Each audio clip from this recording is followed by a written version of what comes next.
Bonjour à tous, j'espère que vous allez bien. Bonne année 2023. Bon, comme d'habitude, meilleurs vœux, que du bonheur, de la santé, voilà, tout ce que vous souhaitez, j'espère que vous pourrez l'obtenir et le réaliser. Moi, de mon côté, ce sera simple. Si on peut continuer comme cette année, avec quelques petits bonus, ça m'ira très bien. Bon, écoutez, pour cette nouvelle année, tout simplement, je vous propose de commencer par une recette hyper simple des îles flottantes. Voilà. J'avais envie depuis longtemps de refaire des îles flottantes, maintenant que les filles sont grandes. J'espère de tout cœur qu'elles vont aimer ce dessert. Donc c'est parti pour des îles flottantes. Allez, j'espère que quand même vous arriverez à voir. Normalement, vous êtes calé plus ou moins. Vous ne voyez pas le haut du bol, mais l'essentiel c'est de voir ce qui est écrit. Allez, donc c'est parti. Alors là, on va mettre du sucre en poudre pour faire du sucre glace. Mais moi, je ne vais pas le faire parce que j'en ai déjà fait depuis un moment du sucre glace. Donc, je vais simplement mettre la quantité en sucre glace.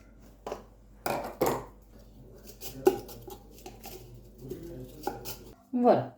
Hop, j'ai mis mon sucre glace. Je vais juste donner un petit coup de turbo parce que le sucre glace, c'est un petit peu consolidé. Hop.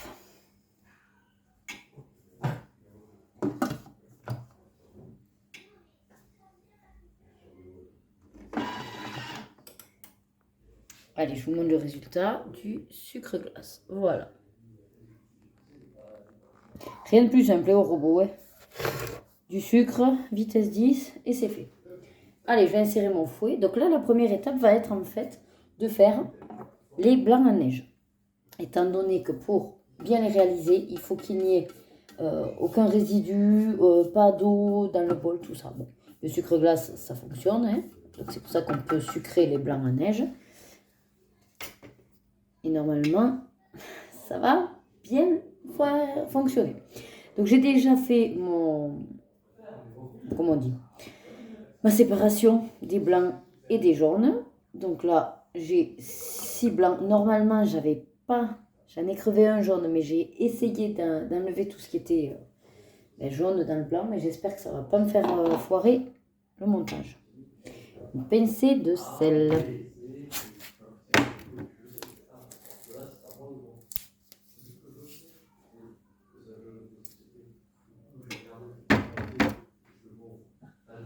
On insère sans le gobelet. Et ça va cuire en même temps. C'est pour ça que nos blancs seront prêts parce qu'en fait, on les monte et on les cuit en même temps. Et on croise les doigts. Regardez, c'est en train de monter. C'est beau.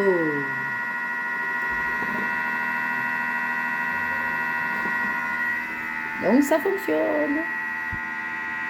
Allez, donc là, on va retirer le fouet. Alors, je vous mets la petite vidéo pour que vous voyez comment on retire un fouet.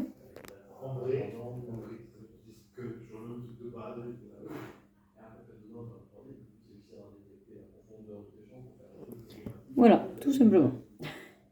Je vais essayer de reproduire ceci. Alors déjà, impeccable. Les blancs sont impeccables. Je vous montre. Voilà, magnifique. Allez, comme de toute façon, il faut les mettre sur le plateau vapeur. Je crois que c'est ça. Diviser les blancs en neige en 6 portions. Voilà, donc je vous montre le résultat. Voilà mes blancs en neige sur le plateau vapeur en train de s'égoutter. Et je vais passer à la crème anglaise. Allez. Ça y est, j'ai rincé le bol. Donc on va mettre les 6 jaunes d'œufs. Donc j'ai déjà préparé de tout à l'heure. Alors du sucre en poudre. Mais moi vous savez que j'aime pas quand c'est sucré. Donc je vais mettre la moitié de ce qu'ils disent. Et du coup, ça marche avec du sucre blanc. Et moi je mets cassonade. Ce que j'aime bien. Voilà. Allez, on va essayer d'être sur 35. Voilà. Bon. Du sucre vanillé. Alors maison, moi il n'est pas maison. Ce sera en sachet. Alors comme il disait 15 grammes, j'ai pris 2 sachets. Mais je me tâte si je ne mets pas juste un peu d'arôme vanille. Parce que, bon allez. Vu que j'ai réduit le sucre en poudre, je mets 2 sachets de sucre vanillé. Voilà. Le lait demi-écrémé. Allez, donc 450. Hop. Voilà.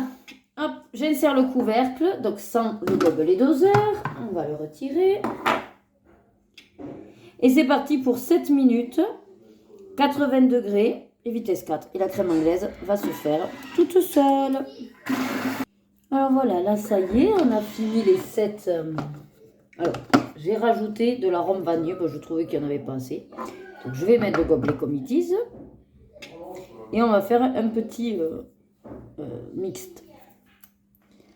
Hop, on va mixer tout ça. Et voilà, donc il suffit de transvaser dans un plat de service ou de les couper à dessert et de laisser refroidir. Donc moi pour l'instant ça va être dans mon gros saladier.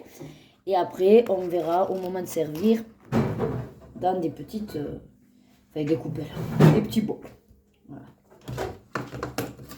Déposer les blancs en neige après sur la surface de la crème tiédie et on laissera refroidir complètement. Mais bon, moi je vais laisser refroidir et je ferai le montage au dernier moment.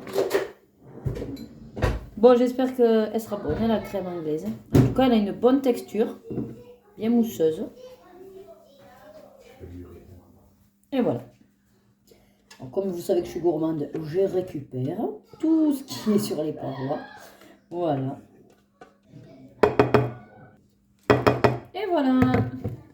Bon, bah écoutez, elle est très bonne. Elle n'est pas trop sucrée puisque j'ai réduit l'apport de sucre. Regardez, je vous montre. Voilà, belle texture, magnifique, belle couleur. Et je vous dis, je viens de la goûter, elle n'est pas trop sucrée. En tout cas, vous avez vu, très rapide, en moins de 15 minutes, je fais des îles flottantes maison. Et il n'y a rien de mieux que le maison. Voilà, surtout qu'on peut doser vraiment l'apport de sucre et les ingrédients qu'on y met à l'intérieur. On peut jouer sur les arômes. Et n'hésitez pas à faire la crème anglaise au carambar. Les îles flottantes au carambar, c'est aussi une excellente recette. Peut-être qu'à l'occasion, je vous la montrerai, qui sera une variante de celle-là. Allez, en tout cas, je vous fais encore de très très gros bisous. Prenez soin de vous. Encore tous mes vœux pour cette nouvelle année. Et à très vite dans une prochaine vidéo. Bye bye!